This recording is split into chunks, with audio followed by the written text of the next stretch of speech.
اب تجھے میرے پاس سے کیا چاہیے؟ اور جو ہے فرشتوں سے کہا جائے گا اسے بھی اوندھے منہ گھسیٹتے ہوئے جہنم میں ڈال دو۔ تو میری بہنوں دیکھیے کہ انسان عمل تو کرتا ہے، لیکن عمل دو طریقے کے ہوتے ہیں کہ ایک طرح کے لوگ ہوتے ہیں جن کی خواہش ہوتی ہے کہ دنیا میں اسے بہت سارے فائدے مل جائے، کبھی کبھی خواہش ہوتی ہے کہ اسے عزت ملے، شہرت میں کبھی خواہش ہوتی ہے شہرت ملے، کبھی کبھی یہ خواہش ہوتی ہے کہ اس کے بدلے مجھے جو ہے کچھ کرسی مل جائے، کوئی پوسٹ مل جائے، ذرا سا میری جو ہے نا رتبہ بڑھ جائے، کبھی کسی کی خواہش ہوتی ہے کہ اس کے بدلے مجھے تحفے تحائف مل جائے، کبھی کسی کی خواہش ہوتی ہے کہ اس کے ذریعے میں گھوموں پھروں اور لوگوں میں اپنی دھاک بٹھاؤں اور میری عزت ہو اور لوگ میری واہواہی کریں، ہے نا۔ اور دوسرے طریقے کے لوگ ہوتے ہیں جن کی نظر میں جن کا مقصود صرف للہیت ہوتا ہے، ہر کام، چاہے وہ درس دروس کا کام کر رہے ہو، چاہے کسی کی مدد کر رہے ہو، چاہے وہ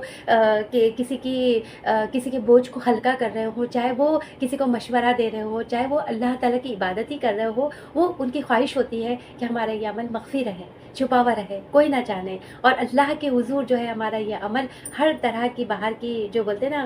گندگی سے، ریاکاری سے، شرک سے، دکھاوے سے پاک ہو کے اللہ کے حضور محفوظ ہو جائے، ہمارے نام اعمال میں ثبت ہو جائے۔ تو یہ دو طرح کے لوگ ہوتے ہیں۔ تو اللہ تعالیٰ کہتے ہیں کہ جو دنیا میں فائدہ چاہتا ہے ہم دنیا میں ہی دے دیتے ہیں، اور جو کوئی پھر جو ہے جس کا ارادہ جو ہے آخرت کا ہو، اور دیکھیے آگے اللہ تعالیٰ آگے کی آیت میں فرما رہے ہیں کہ ومن اراد الآخرہ، اور جس کا ارادہ آخرت کا ہو وہ سعی لہا سعیہا، اور وہ کوشش کرے لہا اس کے لیے سعیہا،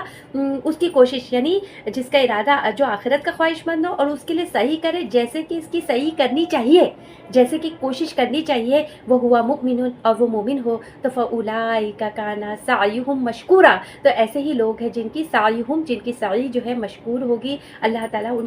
ان کی نیکیوں کی قدردانی کرنے والا ہے، اللہ تعالیٰ ان کی نیکیوں کو ضائع کرنے والا نہیں ہے، ان کی قدر کی جائے گی، اور وہ دیکھیں گے کہ دنیا میں جو کچھ بھی انہوں نے کیا، جو عبادات کی، جو لوگوں کی مدد کی، جو خدمت خلق کا کام کیا، جو صبر کیا، جو لوگوں کی رویوں کو برداشت کیا، اور جو بھاگے دوڑے اور نیکیوں کے کام میں اپنی ذات کو اپنے پیچھے چھوڑ کر، اپنی خواہشات کو دبا کر اللہ کی زمین پر اللہ کے دین کو غالب کرنے کے لیے جو کچھ بھی محنتیں کی، تو اس کا جو اجر و ثواب اللہ تعالیٰ کے یہاں ملے گا نا میری بہنوں، اس کی کوئی ہم تصور ہی نہیں کر سکتے کہ اللہ تعالیٰ کیا کچھ اپنے بندے کو نواز دے گا، ہے نا، کہ میرا بندہ میرے لیے اس نے اپنی راتوں کی نیند قربان کی، اس نے جو ہے یہ بھاگا دوڑا، اس نے کوششیں کی، محنت کی، کیوں کی یہ ساری چیزیں، کیوں کی یہ اس لیے کی کہ یہ مجھے خوش کر سکے، مجھے راضی کر سکے، میری جنت میں جگہ پا سکے۔ تو اللہ تعالیٰ سے امید کرتے ہیں نا کہ اللہ تعالیٰ انشاءاللہ ایسے بندوں کو اللہ تعالیٰ اپنی جنت الفردوس میں جگہ عطا فرمائے گا، ہے نا۔ اللہ تعالیٰ سے دعا کرتی ہوں کہ اللہ تعالیٰ ہمیں بھی ان لوگوں میں شامل فرما دے کہ جس کے بارے میں اللہ تعالیٰ یہاں پر فرما رہے ہیں کہ من اراد الآخرہ، جو کوئی آخرت کا ارادہ کرے، وہ سعی لہا سعیہا، اور اس کے لیے ویسی کوششیں کرے، وہ ہوا مؤمن، اور وہ مومن ہو، فاولئک کان سعیہم مشکورا، تو ایسے ہی لوگ ہیں جن کی سعی جو ہے مشکور ہوگی، اس کی قدر قدانی کی جائے گی۔ اللہم ربنا جعلنا منہم، اللہ تعالیٰ ہمیں ان لوگوں میں شامل فرما۔ کلن نمد ہؤلاء وہؤلاء، ہر ایک کو ہم دے رہے ہیں، ہم عطا کر رہے ہیں، ان لوگوں کو بھی جو دنیا چاہتے ہیں اور ان لوگوں کو بھی جو آخرت کے طلبگار ہیں، من عطاء ربک، تیرے رب کی عطا، یعنی اللہ تعالیٰ ہر ایک کو جو ہے نا سامان زیست دیا جا رہا ہے، زندگی گزارنے کا سامان دے رہا ہے، اللہ تعالیٰ نے سماعت، بصارت، عقل، شعور سب کچھ دے رکھا ہے، ہوائیں چلا رہا ہے، سورج کی روشنی، اور نہ جانے کیا کچھ اللہ تعالیٰ نے دنیا میں زندگی گزارنے کا سامان بندوں کو عطا کر دیا ہے۔ وما کان عطاء ربک محظورا، اور تیرے رب کی عطا کو کوئی روکنے والا نہیں ہے، کوئی بند کرنے والا نہیں ہے نا۔ انظر کیف فضلنا بعضهم علی بعض، اور تم دیکھو کہ دنیا میں ہم نے کیسے ایک کو دوسرے پہ فضیلت دی ہوئی ہے۔ وللآخرۃ اکبر درجات، اور آخرت میں دوسری قسم کے، یعنی آخرت چاہنے والوں کے درجات جو ہے درجات زیادہ اور فضیلت بھی بڑی ہوگی، ہے نا۔ وللآخرۃ اکبر درجات بھی زیادہ ہوں گے، بڑے ہوں گے، وہ اکبر تفضیلا، اور فضیلت میں بھی وہ بڑے ہوں گے۔ یعنی دنیا میں تو اللہ تعالیٰ سب کو برابر دے رہا ہے نا، سب کے لیے اپنی عطا ہے، کسی کو کم کسی کو زیادہ، لیکن ہر ایک اللہ تعالیٰ کی عطیات سے فیضیاب ہو رہا ہے۔ لیکن آخرت میں کیا ہوگا کہ آخرت میں جو اللہ تعالیٰ کے نیک بندے ہوں گے، اللہ کی رضا کے لیے، اللہ کی خوشنودی کے لیے عمل کرنے والے ہوں گے، تو اللہ تعالیٰ نے ان کے کیسے ان کے لیے بڑے درجات اور فضیلت تیار کر رکھی ہے نا۔ اللہ کے رسول صلی اللہ علیہ وسلم نے فرمایا نا کہ اللہ تعالیٰ نے اپنے بندوں کے لیے وہ کچھ تیار کر رکھا ہے کہ جس کو نہ کسی آنکھ نے دیکھا ہے، نہ کسی کان نے اس کے متعلق سنا ہے، نہ کسی انسان کے خیال میں اس کے تصور تک بھی رسائی ہوئی ہوگی۔ مطلب اتنا زیادہ کچھ اللہ تعالیٰ جنت میں عطا فرما دے گا کہ انسان اس کے بارے میں سوچ بھی نہیں سکتا، انسان تصور بھی نہیں کر سکتا۔ اور فضیلت کیسے ہوگی؟ اکبر و درجات کے متعلق دیکھیں، درجات میں بھی بڑے ہوں گے اور فضیلت میں بھی ایک دوسرے سے بڑھ چڑھ کر ہوں گے، یعنی دنیا میں جس طرح انسان ایک دوسرے سے بڑھ چڑھ کر ہوتے ہیں اس طرح آخرت میں بھی ہوں گے۔ آخرت میں نیچے کی جنت والوں کو اوپر کی جنت والے کیسے نظر آئیں گے؟ جیسے کہ ستارے چمک رہے ہوں، ہے نا۔ مطلب آپ دیکھیے کہ اتنے بلند درجات ہوں گے، اور جنت کے بارے میں آتا ہے نا کہ جنت کے 100 درجات ہیں، اور ہر درجے کے درمیان کتنا فاصلہ ہے؟ جیسے کہ آسمان اور زمین کے درمیان فاصلہ ہو، ہے نا۔ تو میری بہنوں، یہاں پر یہ آیتیں ہم پڑھتے ہیں تو ایک ذہن میں بات آتی ہے کہ دنیا میں تو اللہ تعالیٰ، جیسے انسان کی خواہش ہوتی ہے کہ میرا بہت بڑا ولا ہو یا بہت اچھا فلیٹ ہو یا میرے پاس یہ ہو وہ ہو، اور وہ اس کے لیے کوششیں بھی کرتا ہے، لیکن وہ اتنی ساری چیزیں نہیں حاصل کر پاتا جتنی اس کی خواہشات ہوتی ہیں۔ اس کو ملتا اتنا ہی ہے جتنا اس کی تقدیر میں، جتنا اس کے نصیب میں اللہ تعالیٰ نے لکھ دیا ہے نا۔ مطلب اس کے لیے لمیٹڈ جو وہ چیزیں ہو جاتی ہے، جتنا وہ چاہتا ہے اکثر اس کی خواہشات پوری نہیں ہو پاتی۔ یہ دنیا کا معاملہ ہے، لیکن آخرت کے معاملے میں آپ نے کبھی غور کیا کہ آخرت کے معاملے میں، آخرت کے درجات کو حاصل کرنے میں اللہ تعالیٰ نے کوئی پابندی نہیں لگائی۔ اللہ تعالیٰ نے پوری طرح سے انسان کو فریڈم دے دیا ہے کہ تم چاہے جو درجہ چاہے حاصل کرو، تم نیکیاں کرو، اور جو مقام پانا چاہے وہ مقام پاؤ۔ کسی کے لیے کوئی پابندی نہیں ہے کہ تم یہ کام نہیں کر سکتے، بلکہ انسان کے عمل، اس کی سعی، اس کی کوششوں پہ ڈیپینڈ کرتا ہے اس کے آخرت کا، اس کی جنت کا درجہ۔ تو کتنا عقل مند ہے وہ انسان کہ وہ دنیا میں رہتے ہوئے، جو کہ عارضی زندگی ہے، جو کہ تھوڑے دن کی قیام گاہ ہے، اس کے لیے اتنی کوششیں کرتا ہے اور آخرت کو بھول جاتا ہے۔ عقل مند انسان کون ہے کہ جو دنیا میں تو رہے، بے شک اللہ کی نعمتیں ہیں، اس کے لیے کوششیں کرے، لیکن پورا فوکس دنیا کو نہ بنا لے، اپنا پورا بولتے نا پورا دن میں سوئے بھی تو وہی خیال اور اٹھے بھی تو وہی خیال، وہ نہ کرے، بلکہ اپنا فوکس کس کے اوپر کرے؟ آخرت پہ کرے۔ اور اللہ تعالیٰ کہہ رہے ہیں کہ یہ ساری چیزیں، یہ درجات، یہ بلند درجات چاہیے، یہ فضیلتیں چاہیے۔ ہم کتنے تڑپ جاتے ہیں نا یہ ساری چیزوں کو پڑھ کر، تو اللہ تعالیٰ کہہ رہے ہیں کہ اس کے لیے سب سے پہلا کام تمہیں کیا کرنا ہوگا؟ سب سے اہم کام کرنا ہوگا، اس کے بغیر کوئی چارہ نہیں ہے، کہ لا تجعل مع اللہ الہا آخر، ہے نا، کہ تم مت بنانا اللہ کے ساتھ،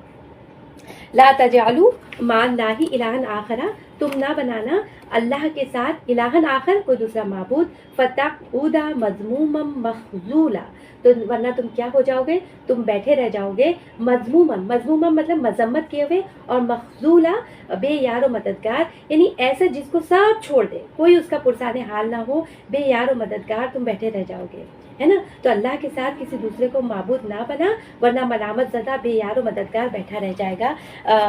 یہ جو ہے شرط ہے کہ اللہ کے ساتھ کسی کو شریک نہیں کرنا ہے نا۔ تو الحمدللہ ثم الحمدللہ ہمارا یہاں پر سیکنڈ رکوع مکمل ہوتا ہے، اور اگلی کلاس میں آپ تیسرے رکوع کو پڑھیں گے انشاءاللہ تعالیٰ۔ تو یہاں پر ہم مکمل کرتے ہیں۔ اللہ تعالیٰ ہمیں اتنی پیاری سورہ ہم پڑھ رہے ہیں، اللہ تعالیٰ اس کے تمام احکامات کو ہمارے دلوں میں راسخ کر دے، جما دے، اور اللہ تعالیٰ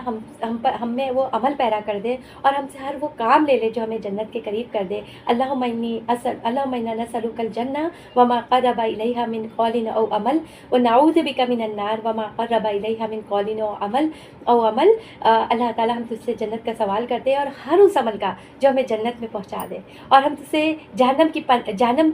تیری پناہ چاہتے ہیں، جہنم کی آگ سے، اور ہر اس عمل سے جو ہمیں جہنم کے قریب کر دے، ہے نا۔ تو یہاں ہم اپنی اس رکوع کو مکمل کرتے ہیں، دعا پڑھ لیتے ہیں۔ اللہم ارزقنی التفکر والتدبر بما یتلوہ لسانی من کتابک، والفہم لہ والمعارفۃ بمعانیہ، والنظر فی عجائبہ، والعمل بذلک ما بقیت انک علی کل شیء قدیر۔ سبحان اللہ وبحمدہ، سبحانک اللہم وبحمدک، نشہد ان لا الہ الا انت، نستغفرک ونتوب الیک۔ السلام علیکم ورحمۃ اللہ وبرکاتہ۔